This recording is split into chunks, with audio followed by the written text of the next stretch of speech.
अस्सलाम वालेकुम, आप देख रहे हैं तलाश हनीफ नाजी के साथ। आज बलूचिस्तान में बल्दियाती इंतखाब जो है उसका मरहला हो चुका, कामयाबी से हो चुका। और आज के पाकिस्तान में जब हमें अच्छी खबरें बहुत कम सुनने को मिलती हैं, यकीनन ये हमारे लिए बहुत एक उम्मीद अफजा खबर की हैसियत रखती है। मजमूई तौर पर अमन व अमान की सूरत हाल जो है वो बहुत कंट्रोल में रही। एक बहुत बड़ी एक्टिविटी हुई है। ये मैं आपको इसकी थोड़ी सी गुजारिशात बयान कर दूं कि 18,000 उम्मीदवारों ने हिस्सा लिया है, जिसमें 4,168 टोटल जो हल्के हैं, 32 अजला के 6 मिलियन बैलेट पेपर्स जो हैं 32 इन अजला में भेजे गए। 33,000 पोलिंग स्टाफ तैनात हुआ। 54,000 सिक्योरिटी एहलकार थे, जिनमें फौज, FC, Balochistan constabulary, police, frontier constabulary और लेवीज शामिल हैं। 5,000 से ज़्यादा फौजी जो हैं वो स्टैंड बाय पे मौजूद थे कि अगर कोई बहुत सिक्योरिटी सिचुएशन आ गई तो उनको वहाँ भेजा जा सके। जाहिर है शिकायत हैं। कोयटा में खवातीन ने धांधली पर एहतजाज किया, तशद्दुद है। आवारान में एक उम्मीदवार के अगवा की रिपोर्ट है। चमन में लड़ाई हुई। मीर अल-यार में 2 घंटे पोलिंग ताखीर से शुरू हुई। खुद कोयटा में जो है ताखीर हुई है। यकीनन ये शिकायत हैं और इन शिकायत के लिए जिम्मेदारी भी उसका जिम्मेदारों का तयन भी होना चाहिए। लेकिन मजमूई तौर पर हमारे वो तमाम इदारे जो अमन अमान की सूरत हाल के जिम्मेदार थे, और बलूचिस्तान की हुकूमत और इलेक्शन कमीशन, ये सारे के सारे पोलिंग स्टाफ, यानी जो हालात बलूचिस्तान के हवाले से जो कंसर्न्स थे, मशरक़ से शरारत है, मगरब से शरारत है, और इस वक्त यानी मुश्किलात जितनी हमारे सामने हैं और हम जिन जिन ताकतों से हमने ये कह पंगा लिया हुआ है या लड़ रहे हैं, लॉ एंड ऑर्डर की बड़े सीरियस यानी थ्रेट्स थे। और वो तमाम लोग मुबारकबाद के मुस्तहिक हैं जो बलूचिस्तान के इन अजला में जाके जिन्होंने अपना फ़र्ज अंजाम दिया है। ये सिर्फ यानी तनकीद नहीं करनी चाहिए, जो बात है उसको मानना भी चाहिए। ये बहुत बड़ी एक्टिविटी हुई है आज, इस पर हम बात करेंगे। इसके अलावा वज़ीर आज़म नवाज शरीफ ने यूथ की एक स्कीम का जो ऐलान किया था नौजवानों को कर्जे देने के लिए, उसकी कुछ तफसीलात वो आज हमने देखी शाम को। और उनकी साहबजादी मरियम नवाज शरीफ साहिबा ने भी आज यानी खिताब किया नौजवानों से, और ये पहली दफ़ा हुआ कि उनके वालिद नवाज शरीफ मौजूद थे बतौर वज़ीर आज़म। उन्होंने स्पीच की जिसका उन्होंने इतराफ़ भी किया। इस पर भी कुछ हम बात करेंगे। हमारे साथ गुफ्तगू में करने के लिए मौजूद हैं इस वक्त जनाब मोहम्मद हुसैन खान साहब। ये MQM के रहनुमा हैं, MP हैं, साबिक़ वज़ीर बल्दियात थे सिंध के। कराची से उन्होंने हमें ज्वाइन किया है, इनको हम वेलकम करते हैं। मोहम्मद खान साहब, हुसैन खान साहब, अस्सलाम वालेकुम। हमारे साथ तशरीफ़ फरमाया शर्मिला फारूकी साहबा, पीपल्स पार्टी के रहनुमा हैं, कराची से ही इन्होंने हमें ज्वाइन किया है। और कोयटा से हमारे साथ हैं डॉक्टर इसाक बलोच, ये सीनियर रहनुमा हैं नेशनल पार्टी के। तीनों मेहमानों को वेलकम करता हूँ, खुशामदीद करता हूँ। और गुफ्तगू का आगाज़ मैं करता हूँ शर्मिला फारूकी साहिबा से। Ladies first of course. फरमाइएगा कि बलूचिस्तान में जो बल्दियाती इंतखाब हुए, आपके ख्याल में ये इक्का दुक्का शिकायत अपनी जगह, आप इसको किस तरह से देख रही हैं? जी शुक्रिया नीक साहब। देखिए, इसमें कोई शक नहीं है कि ये बहुत खुशाइन बात है, खुसूसी तौर पे इसलिए भी क्योंकि बलूचिस्तान एक ऐसा सूबा है जहां हमने एक बड़ी अनरेस्ट देखी है, जहां ये कहा जाता था कि जी जनरल इलेक्शंस भी नहीं हो पाएंगे। बड़ा तनाव हमने देखा है, सेपरेटिस्ट मूवमेंट्स देखी हैं, बहुत सारे इश्यूज वहाँ के थे। लेकिन आज सबसे पहल जो है बल्दियाती इंतखाबात में बलूचिस्तान में हुई, और बाय एंड लार्ज बड़ी खुश असलूबी से हुए। और मैं समझती हूँ कि इसमें जो अनरेस्ट है बलूचिस्तान के अंदर, इससे इसको बहुत एक मैं समझती हूँ कि ठहराव इसके अंदर आएगा। और छोटी मोटी शिकायत अपनी जगह, लेकिन I think it's a first. और कई सालों बाद एक जमहूरी दौर के अंदर बल्दियाती इंतखाबात होना, थर्ड टियर ऑफ गवर्नमेंट्स बनना, इक़्तिदार की मुंतकिली होना, एक लोकल गवर्नमेंट सिस्टम आना, ये एक बहुत अच्छी बात है and we should appreciate it. जी बहुत शुक्रिया। जी मोहम्मद हुसैन साहब, आपका क्या कहेंगे इस पर? देखें नाजी साहब, सबसे पहले तो आपका बहुत बहुत शुक्रिया। आज जो बलूचिस्तान में जिस अंदाज में जिस तरह इलेक्शन हुए, उसने ये प्रूव कर दिया कि पूरे पाकिस्तान में अवाम की डिमांड है कि जल्द अज जल्द और बर वक्त बल्दियाती इलेक्शन करवाए जाएं, क्योंकि बल्दियाती इलेक्शन से जो क़यादत निकलती है वो बराह रास्त अवाम के मसले मसाइल को हल करने का बाइस बनती है। बल्दियाती निज़ाम यानी जमहूरी निज़ाम की नर्सरी है, ग्रास रूट लेवल तक अवाम के मसले मसाइल हल करने का ज़रिया है। और यही वजह है कि आज बड़ी तादाद में लोग बलूचिस्तान में इस बल्दियाती इलेक्शन को कामयाब कराने के लिए घरों से वोट देने के लिए निकले, अपने नुमाइंदों को कामयाब कराने के लिए निकले। हालांकि पूरा पाकिस्तान जानता है, तमाम लोग जानते हैं कि बलूचिस्तान में जो गुज़िश्ता कई सालों से जो वहाँ पे अनरेस्ट रहा है, वहाँ पे जो अफरा तफरी रही है, जो अमन व अमान की सूरत हाल रही है, जो टेररिज्म रहा है, वो पाकिस्तान के चारों सूबों में सबसे ज़्यादा इस किस्म के हालात रहे हैं। लेकिन वहाँ के लोगों ने इस अंदाज में मुकम्मल तौर पर पीसफुली तरीके से इस बल्दियाती इंतखाबात को अरेंज कर ये बात प्रूव कर दी है कि बल्दियाती इलेक्शन भी आवाम के लिए रीढ़ की हड्डी की हैसियत रखते हैं। और मतलब ये बिल्कुल बात दुरुस्त। और ख़वातीन निकली जी, और जहाँ उनको शिकायत हुई उन्होंने एहतजाज भी अपना रिकॉर्ड किया, जो कि बड़ी डॉक्टर इसहाक बलोच साहब कोयटा से हमारे साथ हैं। ये तो बड़ा आपकी तो फिर तारीफें हो रही हैं जनाब, सिर्फ देखिए तनकीद नहीं करता मीडिया। जी जी, बहुत बहुत शुक्रिया। और इसमें कोई शक नहीं नजीर साहब, देखिए मैं समझता हूं कि नेशनल पार्टी या डॉक्टर अब्दुल मालिक बलोच जो अपने हमें जमहूरियत की बात करते हैं, और जमहूरियत की हम बड़े अमीन रहे हैं और हमारा बड़ा स्ट्रगल रहा है, एक दफ़ा फिर पहल जो है बलूचिस्तान ने की, जुमायती बुनियादों पे इलेक्शन करवाए। और क्रेडिट मैं समझता हूँ, इसमें कोई शक नहीं है कि इस गवर्नमेंट को जाती है, इन दोस्तों को जाते हैं, हमारे जितने भी कोलिशन पार्टनर्स हैं इन सबको जाता है। सब ने यही बात की कि जनाब हमारे इलेक्शन नहीं करवा सकते हैं, लेकिन बलूचिस्तान की हुकूमत ने यह कहा कि जनाब हम करवा सकते हैं।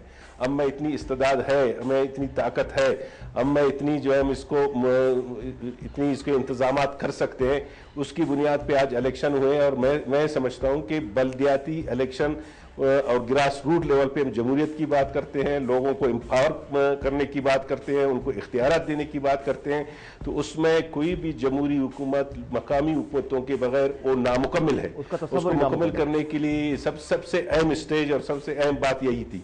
और आप देखें आज पूरे बलूचिस्तान में इलेक्शन हो गए, लोगों ने पार्टिसिपेट किया, काउंसलर मुंतखब हो गया। और फिर सबसे खूबसूरत बात यह है कि बहुत सारी जगहों पे कंसेंसस भी हुआ उन जमातों के दरमियान जो जनरल इलेक्शन में एक दूसरे के अपोजिशन में थे।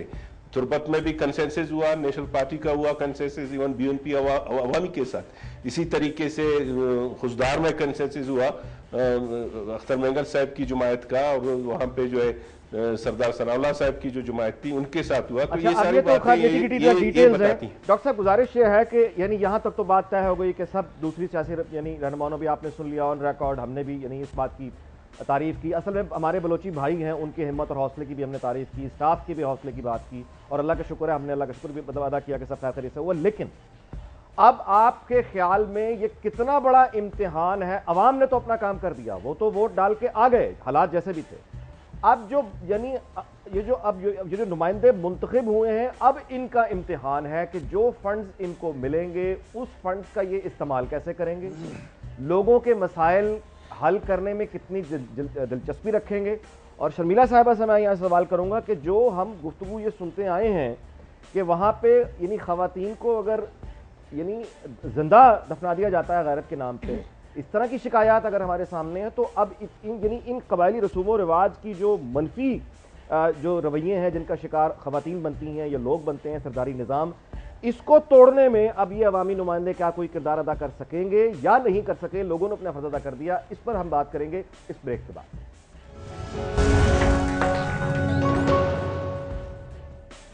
जी वेलकम बैक। बात हो रही थी बलूचिस्तान में जो बल्दियाती इंतखाबात हुए उन पर, और अवाम अपना फर्ज अदा कर चुके। अब इन अवामी नुमाइंदे जो मुंतखब हुए हैं इनके सामने कितने बड़े इम्तहान हैं, इस पर बात कर रहे थे। शर्मिला फारूकी साहब, आपसे मेरा सवाल ये था कि यानी जो हमने एक कबायली एक बैकवर्डनेस हम वहाँ देखते हैं, और जो एक अंदोनाक खबरें आती हैं कि रसूम के नाम पर ख़वातीन के साथ जो किया जाता है या तालीम से रोका जाता है वगैरह, तो पसमानदगी बहरहाल मौजूद है, चैलेंजेस बहरहाल मौजूद हैं। तो अब इन अवामी नुमाइंदों का क्या फ़र्ज़ होगा, इनके सामने कितने चैलेंजेस हैं? देखिए अनीक साहब, ये जो बल्दियाती इंतखाबात हुए हैं ये पॉलिटिक्स की नर्सरीज होती हैं। यहाँ से बड़े बड़े लीडर ट्रेन होके बाहर आते हैं और बड़ी बड़े अहदों पे आगे भी जाते हैं, लेकिन ये वो लोग हैं जिन तक आवाम की बराह रास्त रसाई होती है। लोगों के छोटे छोटे मसले हैं, पानी के, बिजली के, गैस के, सड़कों के, इसके उसके, ये वो मसले हैं जो डेली के हिसाब से एक आम आदमी का मसला होता है। और जब तक आपकी अपने नुमाइंदों से इजी एक्सेसिबिलिटी नहीं होगी, वो मसाइल हल नहीं होंगे, लोगों में बड़ी फ्रस्ट्रेशन पैदा हो जाती है। ये लोकल बॉडीज़ इलेक्शंस ही इसलिए होते हैं कि लोगों को हम फैसिलिटेट कर सकें। आज जो बलूचिस्तान के जिस तरीके से औरतें निकली, मैं खुश भी हूँ और मैं थोड़ी सी सरप्राइज़ भी हूँ, और मुझे ये भी थोड़ा सा खौफ है कि औरतों ने जिस तरीके से भरपूर तरीके से हिस्सा लिया और जहाँ पर उनको 19-20 नज़र आया, जहाँ पर उनको प्रॉब्लम आई, वहाँ पर उन्होंने एहतजाज भी किया। और वो इसलिए उन्होंने किया क्योंकि वो समझती हैं कि ये लोग अगर आए हैं तो ये इनके मसले मसाइल जो छोटे छोटे गांव देहात इलाकों के गलियों के लेवल तक है इसको हल कर सकेंगे। पूरे मुल्क में खवातीन के हवाले से बहुत इश्यूज हैं, बहुत मेजर किस्म के। हमारे साथ इस टाइम पे मौजूद है। बलूचिस्तान के अंदर तो हमने देखा है कि बहुत लेकिन जी हमारे साथ टेलीफोन लाइन पे मौजूद है वफाकी वज़ीर इत्तलात और नशरियात परवेज़ रशीद साहब, इनको भी इंक्लूड करते हैं। सुमीला साहिबा, बात हो रही थी परवेज़ रशीद साहब, आज वज़ीर आज़म ने अपनी स्पीच करते हुए एक शिकवा या ऑब्जर्वेशन अपनी ये दी कि उन्होंने कहा कि जब टमाटर का उन्होंने हवाला दिया कि वो 180 रुपये का होता है तो शोर मच जाता है, 40 पे होता है तो कोई बात नहीं करता, उनकी ऑब्जर्वेशन थी। तो बलूचिस्तान में जो बल्दियाती इंतखाबात आज हुए हैं उसके हवाले से कम दुनिया न्यूज़ के इस प्लेटफॉर्म पे हमने मजमूई तौर पे अल्लाह का शुक्र भी अदा किया कि खैर खैरियत से हुआ, और क्रेडिट जो देने वाला है अमन अमान के सलामती के जो जिम्मेदार इदारे थे उनको भी दिया, इलेक्शन कमीशन के स्टाफ को भी दिया, और ये शर्मिला फारूकी साहबा ने भी इस पर खुशी का इजहार किया। MQM के मोहम्मद हुसैन साहब कराची से हैं, उन्होंने भी तारीफ़ का, और डॉक्टर साहब ने, डॉक्टर इसहाक बलोच कोयटा से हैं, इन्होंने भी हमारी मुबारकबाद वसूल की। तो ये कि सिर्फ मुखालफत बराए मुखालफत हर वक्त नहीं होती, क्या ये बात आप तक नहीं पहुँच गई? नहीं, प्राइम मिनिस्टर साहब ने जो बात की वो जरा लाइटर साइड पे थी, उसमें किसी पर कोई तनकीद नहीं थी, ना किसी से कोई गिला शिकवा था, तो उसको। अच्छा, अब बात ये है परवेज़ रशीद साहब, जो गुफ्तगू है, जो सवाल है वो ये है कि ये बल्दियाती इंतखाब जो यानी हो गए, अब मामला ये है कि ये जो अवामी नुमाइंदे हैं इनके सामने कितने बड़े चैलेंजेस हैं, और ये किस लोगों ने तो अपना काम कर दिया, वोट देने के लिए वो निकले हैं, अब इनके क्या फराइज हैं? देखिए, सबसे अच्छी बात तो यही है कि ये बात साबित हो गई कि बलूचिस्तान हो, सिंध हो, खैबर पख्तूनख्वा हो, पंजाब हो, पाकिस्तान सारा जो है उसके लोग जो हैं अमूमी तौर पर वो एक जमहूरी मिजाज रखते हैं और अपनी ताकत का इजहार, अपनी राय का इजहार वोट के जरिए करना पसंद करते हैं, और वो कोई भी दूसरा तरीका जो है तब्दीली का, उस पर उनका ईमान नहीं है। उनका ईमान, ये तो बात दुरुस्त है, ये बात दुरुस्त है, वो तो उन्होंने अपना फर्ज अदा कर दिया। अब इन नुमाइंदों के सामने कितने बड़े चैलेंजेस हैं? नुमाइंदों को उस एतमाद पर पूरा उतरना चाहिए जिसके लिए लोगों ने उन्हें मुंतखब किया है, और जमहूरियत में तो यही आपके पास अपॉर्चुनिटी होती है कि नुमाइंदे अगर एतमाद पर पूरे नहीं उतरते तो दूसरे इंतखाब में वही वोट जो उन्हें ताकत देता है, वही वोट उनसे ताकत वापस लेके किसी दूसरे को ये मौका दे देता है। अच्छा, पंजाब, सिंध और KPK में कब होने जा रहे हैं जी बल्दियाती इंतखाबात? आपकी क्या फरमाएंगे? जो भी तारीखें उनके लिए तय की गई हैं उन्हीं तारीखों पर ये इंतखाबात जो हैं हो जाएंगे, और बलूचिस्तान के इंतखाबात जो हैं वो बाकी 3 सूबों के लिए भी यकीनन मिसाल बनेंगे। और अच्छा परवेज़ रशीद साहब, एक जो बात की जा रही है, मैं आखिरी सवाल आपसे करूंगा वज़ीर आज़म की स्कीम के हवाले से। 10 करोड़ 80 लाख नौजवान हैं जिनका जिक्र किया उन्होंने स्पीच में भी आज। जी। अब ये जो रकम की डिस्ट्रीब्यूशन है, क्या ये काफ़ी होगा? यानी 10 करोड़ 80 लाख नौजवानों को कैसे आप अकोमोडेट करेंगे, और फिर इसका ब्रेक डाउन क्या होगा, यानी शराइत क्या होंगी, और मतलब लोन देना, how do you view this? ये तो एक पूरा निज़ाम वज़ा किया गया है जिसकी तफसील आज के प्रोग्राम में बताई गई है। आपको अपने सफ़र का आगाज़ पहले कदम से करना होता है। हमने उस सफ़र का आगाज़ किया है। 6 महीने में 1 लाख नौजवानों के लिए कारोबार करने के मौके जो हैं वो फराहम किए जाएंगे। इंशाल्लाह ताला अगला साल आएगा, अगले बजट में दोबारा इस रकम को रखा जाएगा। कोशिश ये है कि इससे प्रोग्राम को ज़्यादा बड़ा किया जाए और आहिस्ता आहिस्ता पाकिस्तान का नौजवान जो है उसको रोज़गार के वसाइल जो हैं फराहम किए जाएं। इससे इकॉनमी में जो तब्दीली आएगी, इकॉनमी में जो तेज़ी आएगी, वो खुद बहुत सी नई अपॉर्चुनिटीज़ जो हैं इसके तो ट्रिकल डाउन इफेक्ट्स जो हैं वो अपने होंगे इकॉनमी में। और फिर ये एक मंसूबा नहीं है, इकॉनमी को ठीक करने के लिए ये भी एक प्रोग्राम है, माइक्रो लेवल पे भी प्रोग्राम है, मैक्रो लेवल पर भी। आखिरी सवाल परवेज़ रशीद साहब आपसे करूंगा कि क्या यानी मरियम नवाज शरीफ साहब ने जो आज स्पीच दी है, इससे क्या हम ये समझें कि अब नवाज शरीफ साहब की जो सियासी जानशीन हैं, वारिस हैं, वो मरियम नवाज साहबा होंगी? नहीं, ये तो इस वक्त मैं नहीं कुछ इस मामले में कह सकता। इसका फैसला तो पाकिस्तान के अवाम ने करना होता है। ये फैसला ना मैंने करना है, ना आपने करना है, ना किसी और ने करना है। उन्हें किरदार दिया गया है, वो अपना किरदार अदा करने को तैयार हैं। इससे पहले भी जो जिम्मेदारी, या ये उनका टेस्ट लिया जा रहा है, इम्तिहान लिया जा रहा है, देखा जा रहा है? ये देखिए, उन्होंने इससे पहले भी इस तरह के इम्तिहान तो उन्होंने पास किए हैं। अल्लाह ताला उन्हें इस प्रोग्राम में भी कामयाबी देगा। बहुत बहुत शुक्रिया, बहुत बहुत शुक्रिया परवेज रशीद साहब। जी मोहम्मद हुसैन साहब, आपने गुफ्तगू सुनी परवेज रशीद साहब की भी और इससे पहले भी, तो क्या कहेंगे आप, ये जो 10 करोड़ 80 लाख नौजवान हैं, इनके लिए ये जो ऐलान हुआ है लोन का, how do you view this? देखें, ये वफाकी हुकूमत का जो ये प्रोग्राम है यूथ डेवलपमेंट के हवाले से कि जो पाकिस्तान के नौजवान हैं 10 करोड़ 80 लाख के करीब, इन्हें 1 लाख से 20 लाख की तक की जो रकम है वो इनको बतौर कर्जा दिए जाए ताकि उससे ये बेहतर अंदाज में बिज़नेस कारोबार कर सकें। बज़ाहिर तो ये एक प्रोग्राम अच्छा नज़र आ रहा है।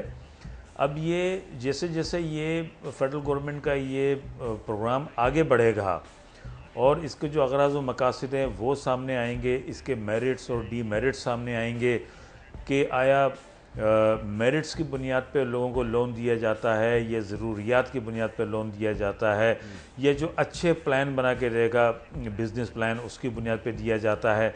तो ये आगे चल के ये सारी चीज़ें सामने आएंगी और अगर बिल्कुल 100% मेरिट की बुनियाद पर और अच्छे जो बिज़नेस प्लान अगर जो लोग जमा करते हैं और मेरिट के ऊपर कर दिया जाएगा तो फिर मैं समझता हूँ कि ये जो इनका प्रोग्राम है पाकिस्तान में अनएम्प्लॉयमेंट का ख़ात्मा, लोगों को रोज़गार देने का, तो फिर ये काफ़ी हद तक बेहतर होगा। वरना माजी में चाहे पीपल्स पार्टी की गवर्नमेंट रही हो या मुस्लिम लीग नून की भी हुकूमत रही हो या मुस्लिम लीग काफ की भी हुकूमत रही हो, उन अदवार में भी बड़े पैमाने पे इस किस्म के प्रोग्राम आए, इस किस्म के बिजनेस प्लान आए, इन्वेस्टमेंट के प्लान आए, तो वो वक्त और हालात के साथ साथ शमीला फारूकी साहब, आपका इस पे क्या, शमीला फारूकी साहब जी, शमीला फारूकी साहब आप क्या कहेंगी इस पे, इस स्कीम पे क्या कहेंगे जो अनाउंस हुई? देखिए अनीक साहब, अनीक साहब, दो चीज़ें हैं। पहली बात तो ये है कि 10 करोड़ 80 लाख नौजवान पाकिस्तान में मौजूद हैं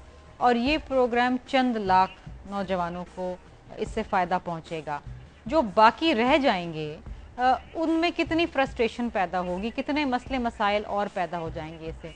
दूसरी इम्पोर्टेंट चीज़ ये है कि आया ये जो चंद लाख नौजवानों को मिलेगा इसकी किस तरीके से मुख्तलिफ सूबों में डिस्ट्रीब्यूशन होगी। मतलब पंजाब में कितनों को मिलेगा, पंजाब बड़ा सूबा है, पंजाब में इनकी हुकूमत है, पंजाब में ज़्यादा इसका जो है हिस्सा जाएगा। आपका भी कंक्लूजन यही है कि अभी ये देखना बाकी है, यानी आपका भी यही है कि देखना बाकी है, लेकिन ये बात दुरुस्त है कि ये बहुत कम लोगों को मिलेगा, फ्रस्ट्रेशन ज़्यादा। अनीक, सबसे इम्पोर्टेंट चीज़ सबसे इम्पोर्टेंट चीज़ ये है कि देखिए, मैं मरियम की ऑनरेबल इंटेंशंस को इस वक्त डाउट नहीं करूंगी, लेकिन ये सवाल ज़रूर उठता है कि आया इस पीएम यूथ प्रोग्राम को हेड करने के लिए प्राइम मिनिस्टर नवाज शरीफ साहब को अपनी बेटी के अलावा और कोई नज़र नहीं आया। मतलब इस पर बात करेंगे, वक्त हुआ है कमर्शियल ब्रेक का, इसके बाद इस पर बात मजीद करेंगे इस कमर्शियल ब्रेक के बाद।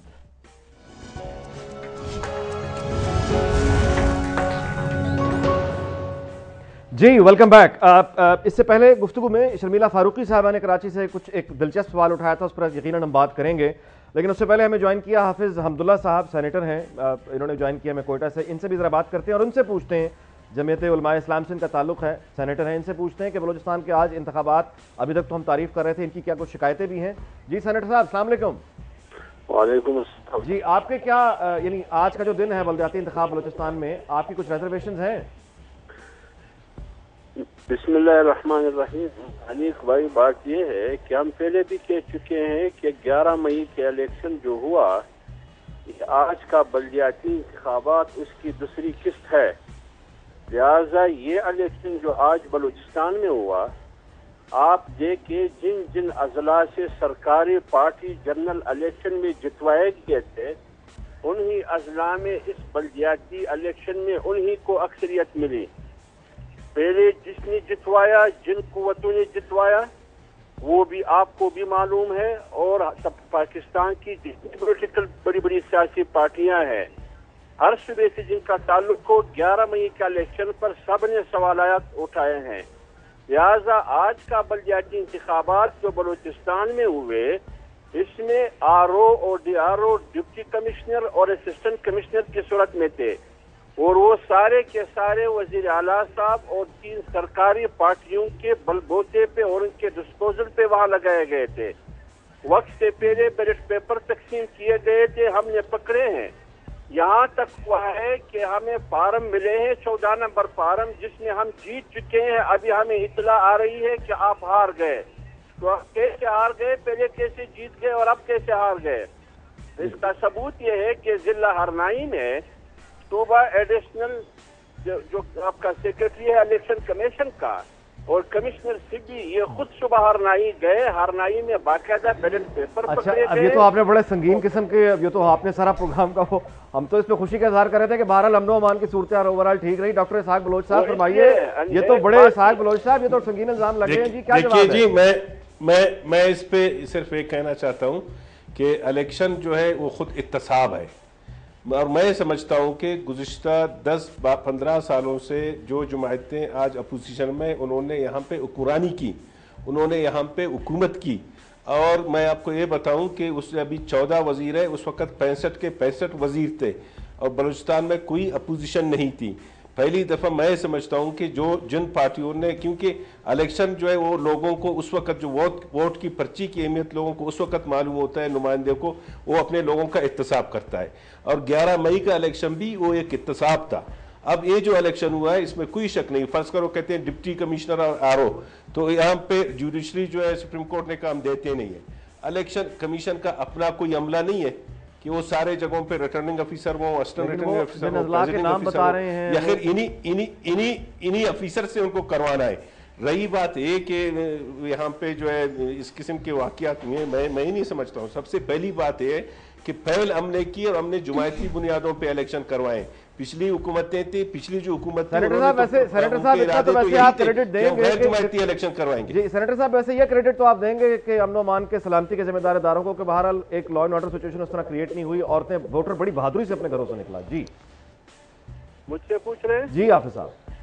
बात यह है कि जहाँ अमन अमान का मसला है, मैं उन अजला का नाम आपको बता देता हूँ। पंजगूर में, अवारान में, तुरबत और केश में जी वो शिकायतें हैं। हुआ क्या, कहीं वहाँ हुआ क्या? वहाँ जो अमन अमान का मसला है, वहाँ हुआ ये कि डीसी और एसएसपी के साथ सरकारी पार्टियों की बार्गेनिंग से खौफ व हिरास पिला के दूसरी पार्टियों को कहा गया, धमकियां दी गई कि आपने नॉमिनेशन फार्म जमा नहीं करनी है वरना आपको गोली मार देंगे, और नाम देकर के मजामतकारों की तरफ से अंदर से सरकारी पार्टियों ने रात के तारीकी में अपने उम्मीदवारों की नॉमिनेशन फार्म जमा करके उन अजला में ये सारे बिला मुकाबला आ गए। आप रिकॉर्ड देखिए इसका। इसहाक बलोच साहब से हम इस सवाल का जवाब लेंगे, लेकिन मेरा ख्याल है कि जरा इंक्लूड करें मोहम्मद हुसैन खान साहब को। मोहम्मद हुसैन खान साहब जो कि एक ऑब्जर्वर कराची में बैठे हुए हैं, वज़ीर बल्दियात भी रहे हुए हैं। जमीनी हकीकत है, मेरी गुजारिश सुन लीजिए, मैं आपका जवाब लेता हूँ इस पर। मैं आपका डॉक्टर साहब जवाब ले रहा हूँ इनकी बात पर। मैं ये कह रहा हूँ कि मोहम्मद हुसैन साहब बड़ी देर से गुफ्तगू हमने इंक्लूड नहीं किया, हम खुशी का इजहार बुनियादी तौर पर कर रहे थे, आप जानते हैं। मैं उनका कमेंट लेना चाह रहा हूँ कि सेनेटर साहब जो फरमा रहे हैं ये उनका जमहूरी हक है, इसको मोहम्मद हुसैन साहब क्या कहते हैं? जी अस्सलाम वालेकुम। हेलो जी मोहम्मद हुसैन साहब। देखें नाजी साहब, ये तो बड़े संगीन मसाइल पैदा हो गए जी, सवाल उठ गए। जो सेनेटर साहब ने जो बात की है, पाकिस्तान में जब कभी भी कहीं भी इलेक्शन होते हैं, छोटे मोटे मामलात, कुछ ना कुछ मामलात ऐसे होते हैं, जो सियासी पार्टी हारती है वो कभी भी इलेक्शन के नताइज से मुतमईन नहीं होती। कहीं ना कहीं कोई ना कोई मसले मसाइल इस किस्म के डेवलप ज़रूर होते हैं।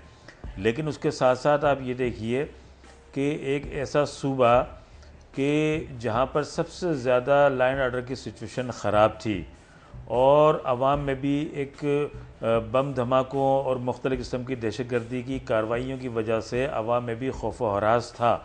लेकिन इस बात को एक अप्रिशिएट करना मैं समझता हूँ बहुत ज़रूरी है कि तमाम तर मुश्किल हालात के बावजूद जिस तरीके से मर्दों, नौजवानों के साथ साथ ख़वातीन भी बड़ी तादाद में घरों से निकली, अपना वोट कास्ट किया। मैं टीवी के ऊपर देख रहा था कि पर्दा ज़दा ख़वातीन भी बुरक़े में चादरें ओढ़कर लाइनों में लगी हुई थी। तो लोगों ने ये साबित किया है कि ये इलेक्शन आवाम के लिए इंतहाई अहम नौइयत के हैं। जी हुसैन साहब, you made your point, thank you very much. जी शर्मिला फारूकी साहब, आवाम के मसले मसाइल आप क्या हल कहेंगी? होंगे। आप क्या कहेंगी सेनेटर साहब के इतराज़ात पे? देखिए, इल्ज़ाम तो बड़े संगीन हैं। जिस तरीके से उन्होंने कहा कि जनाब धमकी दी कि अगर नॉमिनेशन ही फाइल की है मुखालफत में तो गोली मार दी जाएगी। Is a very serious one. लेकिन बात यह है कि हमेशा हमने देखा है कि हारने वाला शायद यही कहता है कि धांधली हुई है और उसे मौका नहीं दिया गया। लेकिन बाय एंड लार्ज मैं फिर ये कहूँगी कि देखिए, एटलीस्ट लोकल बॉडीज इलेक्शंस तो हुए उस एक बड़े मुश्किल माहौल के अंदर जिसमें हम बलूचिस्तान को देखते हैं, जहाँ पर जनरल इलेक्शंस करवाना मुश्किल हो जाते हैं। वहाँ पर देखिए मीडिया मौजूद थी और मीडिया एक एक लम्हे की एक एक जगह से तो मजमूई तौर पे यानी अपनी बात को ऐसी कोई बात सीरियस होती नहीं, मजमूई तौर पे तो मैं समझती हूँ। अच्छा, अब मामला ये शर्मिला साहबा, अब वो जो आपका सवाल था, मेरा ख्याल है अब वो जो आपका सवाल था उस सवाल को मेरा ख्याल एड्रेस आपका जो क्वेश्चन था, अच्छा उस पर मैं आपसे गुजारिश करूंगा कि जाहिर है कि हमारा बिल्कुल चाहूंगी कि उसको जी, अब चूंकि परवेज रशीद साहब तो यहाँ है नहीं कि वो उसका जवाब दें, लेकिन मैं उसका सवाल का जवाब मैं दे भी नहीं सकता उनकी पार्टी के बिहाफ पे। लेकिन मैं ये सवाल, आपके सवाल के जवाब में ये सवाल आपसे जरूर कर सकता हूँ कि जाहिर है कि हमारा ये जो एक कल्चर है, यानी हम देखते हैं कि यानी जुल्फ़िकार अली भुट्टो की जो विरासत थी वो मोहतरमा को मिली। मोहतरमा जब शहीद हुई तो वो जो है एक सियासी विरसा आसिफ ज़रदारी साहब का मुंतकिल हो गया, फिर वो बिलावल भुट्टो ज़रदारी को अब जाता दिखाई दे रहा है, बल्कि हो चुका है सामने हमारे। तो ये एक विरासत हमारे यहाँ, ये हकीकत है। अच्छी बुरी बात बाद में करेंगे इस ब्रेक के बाद, इस ब्रेक के बाद।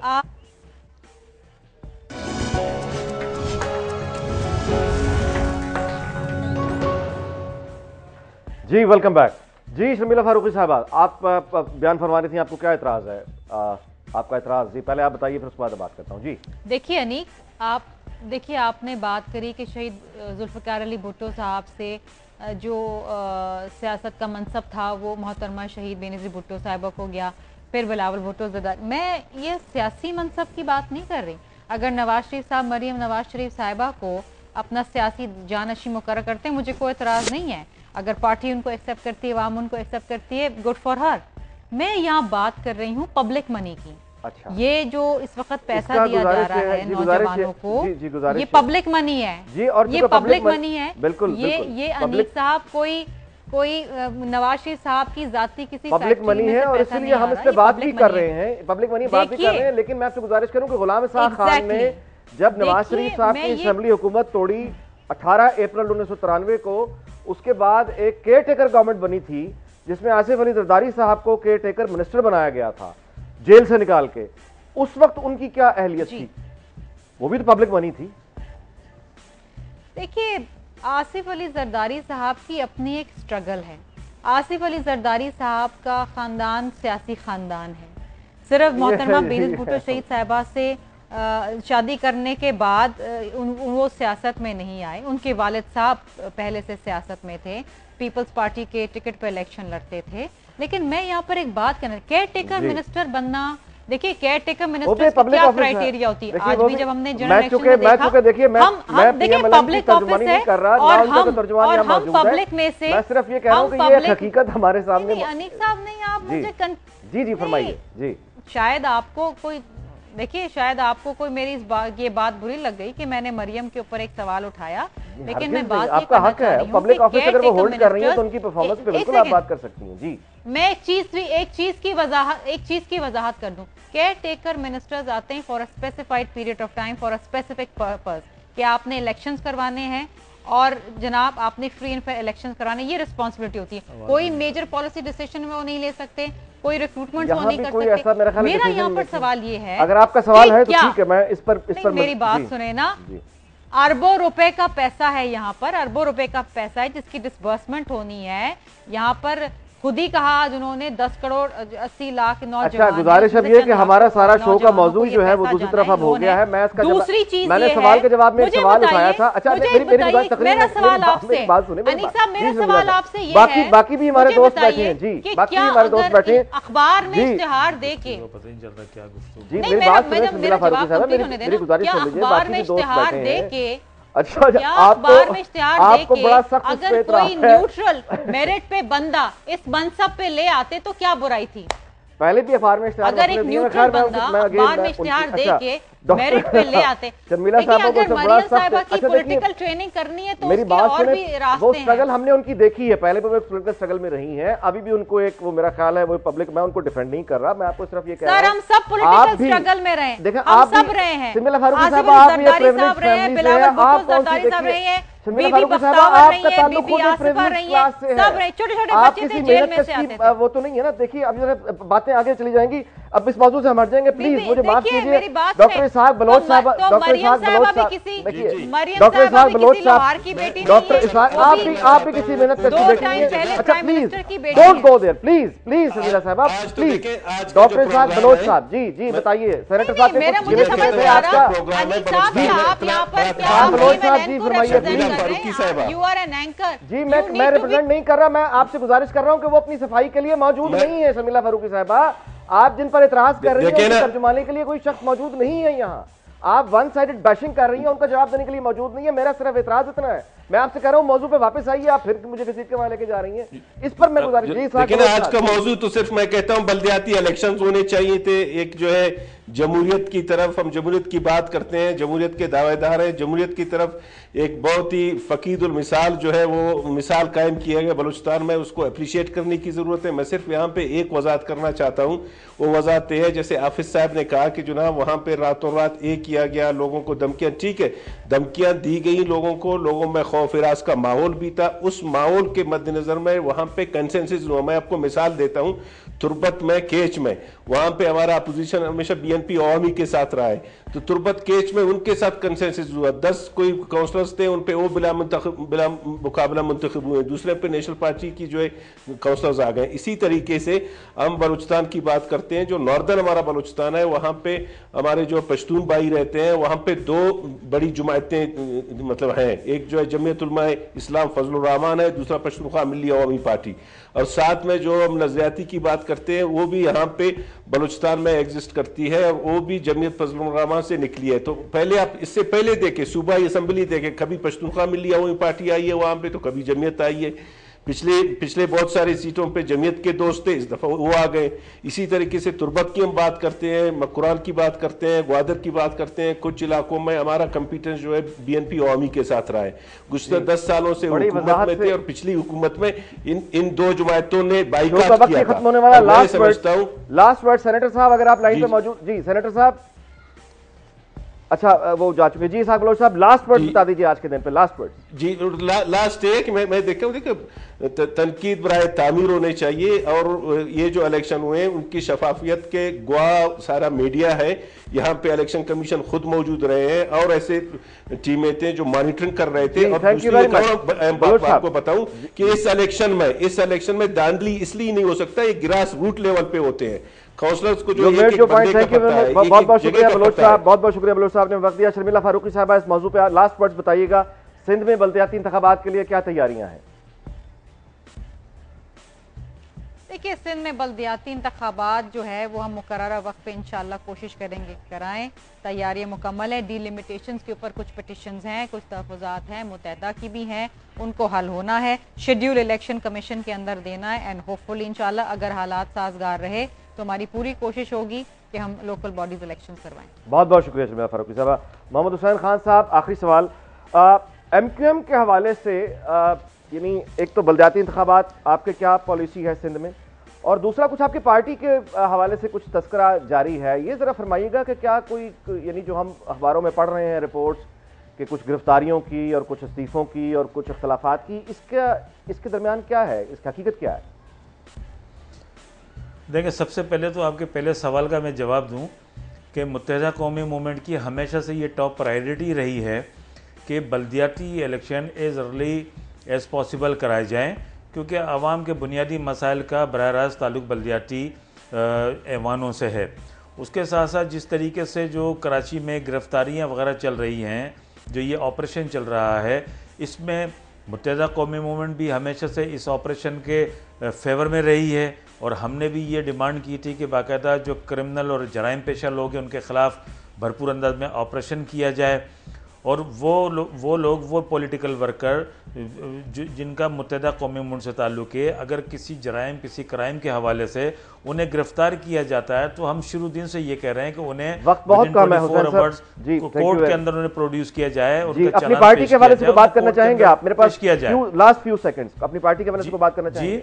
अपनी पार्टी के हवाले से बात करना चाहेंगे? एमक्यूएम के कुछ ये जो इख्तिलाफात की खबरें बात यह है, मुत्तहदा कौमी मूवमेंट में कभी भी किसी भी सतह पर इख्तिलाफात नहीं रहे। ये एक नज़रियाती तहरीक है जो नज़रिए की बुनियाद पर सारे लोग जिसमें जमा हुए हैं, मुत्तहद हुए हैं, और कायदे तहरीक अल्ताफ हुसैन की क़यादत में पहले दिन भी सब मुत्तहद और बहुत बहुत शुक्रिया मोहम्मद हुसैन खान साहब, बहुत बहुत शुक्रिया शर्मिला फारूकी साहब, बहुत बहुत शुक्रिया डॉक्टर इसाक बलोच साहब, बहुत बहुत शुक्रिया जनाब सेनेटर हाफिज हमदुल्ला साहब का, और आपका बहुत बहुत शुक्रिया। आपसे मुलाकात होगी दुनिया न्यूज़ पे कल रात 10 बजे। देखते रहिए दुनिया न्यूज़।